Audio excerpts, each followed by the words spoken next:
¿Qué tal, comunidad de escuela? Nuevamente los saludamos. En esta oportunidad les habla Pablo Hernández Hussein, miembro de la Unidad de Derecho Laboral, Seguridad Social y Migratorio. Continuamos adelante con nuestro compromiso de mantenerlos actualizados y de compartir información clave con ustedes que les permita tomar las mejores decisiones en medio de esta difícil situación sanitaria que ha surgido a raíz del COVID-19 o coronavirus, y atendiendo también a las disposiciones de los gobiernos nacionales y locales que nos han impuesto unos retos fuera de lo común para las empresas. Sin duda, este es un momento difícil, un momento retador, que nos lleva a exigirnos como empresarios a mantener el ánimo arriba, a esforzarnos por ser creativos, por reinventarnos, y como lo mencionó en alguna oportunidad Albert Einstein, de la crisis solo quedan los progresos, por lo que sin lugar a dudas de este momento saldremos adelante y con la seguridad de estar cada vez más fortalecidos como equipo. Entrando en materia, en este podcast queremos referirnos especialmente a los contratos de aprendizaje y a las prácticas o a los practicantes y a la gestión o diferentes opciones que las empresas pueden abordar al respecto en esta coyuntura. En tal sentido, lo primero es referirnos a los contratos de aprendizaje, los contratos SENA,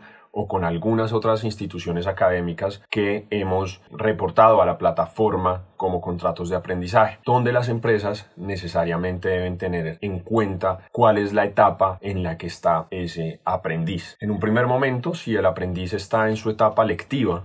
pues solo se podrá garantizar la continuidad de dicha etapa y de dicho contrato en la medida que en la institución educativa o centros de formación se cuenten con la habilitación de espacios de formación virtual. Lógicamente tenemos en este momento una restricción especialmente a las instituciones académicas, donde si no se garantizan esos mecanismos de formación virtual, pues lógicamente se limitará la posibilidad de la continuidad de la etapa lectiva del aprendiz. En un segundo momento debemos verificar que si el aprendiz se encuentra ya en su etapa práctica, pues podrán surgir dos posibilidades para las empresas. La primera de ellas será continuar con la ejecución de la etapa práctica desde la casa, lo cual, como lo hemos mencionado en otras oportunidades, se podrá hacer para aquellas actividades de formación que efectivamente permitan el desarrollo de estas actividades a distancia, como por ejemplo los programas de formación contable o relacionados con manejo de nómina, donde pues se garantiza o se puede garantizar la ejecución de las actividades propias del contrato de aprendizaje desde la casa o a distancia. En estos casos, pues es importante que la empresa cuente con la posibilidad de brindar la supervisión o la guía al aprendiz para de esta manera continuar no solamente con la ejecución de las actividades, sino realmente con la finalidad de la etapa práctica del contrato de aprendizaje, que no es otra que validar por parte de la compañía que los conocimientos adquiridos por el aprendiz en su etapa lectiva efectivamente se estén ejecutando de manera ideal. Para este escenario, es decir, para la ejecución de la etapa práctica desde la casa, lo ideal será suscribir un documento particular entre la empresa y el aprendiz, lógicamente con el conocimiento de la entidad educativa, del SENA, en donde se establezca la posibilidad o el acuerdo mejor en la continuidad de la formación y la ejecución de la etapa práctica o productiva desde la casa. Esta, reiteramos, es la primera opción referida a la etapa productiva, la ejecución de la etapa productiva desde la casa. La segunda opción que surge está dirigida a aquellos casos en donde se hace imposible la ejecución de las actividades del aprendiz a distancia o desde la casa. Por ejemplo, se nos ocurre en esos casos relacionados con la gestión documental, temas de archivo o temas operacionales que implican el desplazamiento del aprendiz necesariamente a las plantas o centros de producción. En estos casos, pues ante la imposibilidad que tenemos actualmente de la movilidad, será necesario gestionar a través de la plataforma del SENA la suspensión del contrato. Recordemos que el SENA de tiempo atrás, no a raíz de la coyuntura, sino de tiempo atrás, ha establecido para los contratos de aprendizaje también la posibilidad de suspensión por casos de fuerza mayor o caso fortuito. Luego esta puede ser una de las opciones que podremos gestionar a través de la plataforma del SENA. Ahora bien, en lo que respecta ya no a los aprendices, es decir, a los contratos de aprendizaje SENA, sino a los practicantes o a las personas que se encuentran haciendo pasantías, a los estudiantes que se encuentran haciendo pasantías, también es importante tener en cuenta lo siguiente. En primer lugar, es importante aclarar que algunas empresas tienen como práctica la vinculación de sus practicantes o de sus pasantes, aunque el término no sea muy correcto en este caso, la vinculación se hace a través de un contrato de trabajo. Es importante que para esos casos en donde donde la relación está regida por un contrato de trabajo, pues lo correspondiente será gestionar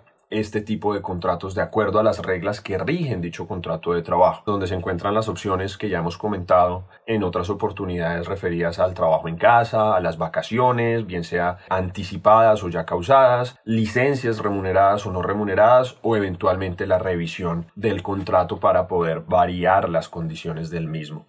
atendiendo a la coyuntura económica. Pero ahora, si se trata ya en un segundo evento de realmente la existencia de un contrato de aprendizaje o la existencia de un convenio de práctica o de pasantía con una institución académica formalmente considerada, en estos casos, pues en términos generales, el manejo que se debe dar a estos aprendices o a estas personas que se encuentran en su periodo de pasantía es un manejo similar a la de los practicantes en etapa práctica, donde de ser posible se podrá continuar con la ejecución práctica de la práctica o de la pasantía desde la casa cuando los medios tecnológicos o las funciones propias de la práctica pues permitan hacerlo desde este lugar o a distancia. Todo obviamente coordinado con la institución educativa. Luego en estos casos pues adquiere particular importancia los medios tecnológicos que, reiteramos, permitan que el pasante o el aprendiz pueda continuar con la ejecución de sus actividades desde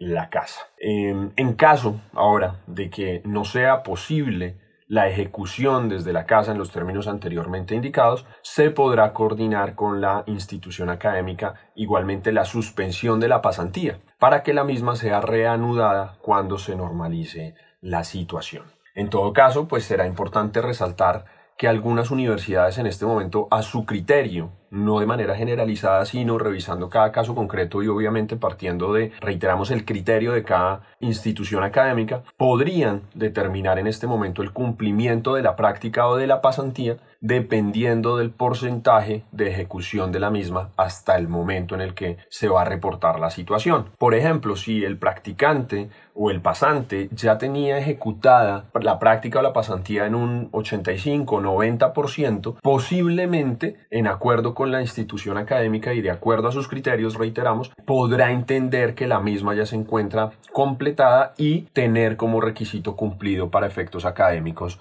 del estudiante. Reiteramos, estas son situaciones particulares que habrá que validar en cada caso concreto y especialmente con cada entidad educativa. Respecto de los aportes a seguridad social, queremos hacer énfasis en lo siguiente. No precisamente referido a esta coyuntura, sino en algunos otros casos y específicamente en los contratos de aprendizaje del SENA, la Corte Constitucional ha dicho que en los periodos de suspensión del contrato permanecen vigentes las obligaciones referidas a seguridad social. Esto es, específicamente a salud. Por lo cual, si la opción que quiere ejecutar la empresa está referida a la suspensión, la invitación es que podamos mantener esa cotización a salud para evitar, y más aún en una coyuntura como la actual, para evitar la interrupción de la prestación de los servicios de salud. No así necesariamente con los auxilios de sostenimiento o los auxilios educativos emanados de cada uno de los contratos. Realmente, aunque ha habido alguna jurisprudencia aislada donde se ha dicho que hay obligación de mantener estos pagos en los periodos de suspensión, pues realmente existe la posibilidad de dejar de hacerlo. Claro está, si la compañía desea continuar haciendo este pago o este reconocimiento del auxilio para ayudarle al estudiante o al aprendiz en este periodo, pues lógicamente será bienvenido sin que exista esa obligación. Reiteramos, la obligación en este caso estaría dada para los aprendices de mantener la cotización a seguridad social, específicamente en salud, respecto de las suspensiones de los contratos de trabajo. Lógicamente, si el contrato sigue en ejecución desde la casa, pues continuarán las obligaciones generales, incluida la cotización a riesgos laborales. Finalmente, pues queremos extender la invitación a todas las empresas para que no forcemos, si se nos permite la expresión, las normas que actualmente ha ido expidiendo el gobierno nacional, buscando excepciones a las medidas de restricción donde claramente muchas veces no las hay. En algunos casos, lógicamente y con el deseo, pues será o se buscará la posibilidad de que nuestros aprendices o practicantes estén dentro de una de estas excepciones a la movilidad y que puedan hacer presencia en los centros de trabajo para continuar con la ejecución de su etapa práctica, pero en tales casos pues la sugerencia sin lugar a dudas es actuar de una manera conservadora o más bien muy apegada a la ley. Si la ley en este caso está generando unas excepciones muy puntuales para actividades también muy particulares, no forcemos la norma, en contrario. Realmente queremos que se cumpla la normatividad en tal sentido respecto de la restricción, no solamente por un cumplimiento netamente legal, sino que lógicamente en una coyuntura como esta, pues el compromiso de los empresarios y de los trabajadores, de todos los actores de las diferentes industrias, pues es acatar al máximo las disposiciones normativas en lo que a salubridad se refiere para evitar el desafortunado contagio que ya en estos momentos pues nos presenta unos números bastante altos. Desde Escola Abogados les enviamos un saludo muy especial a cada uno de ustedes, un abrazo virtual, reiterando que cuentan con todo nuestro apoyo y deseamos que todos ustedes y sus seres queridos estén siempre seguros. Les habló Pablo Hernández de Escola Abogados. Hasta pronto.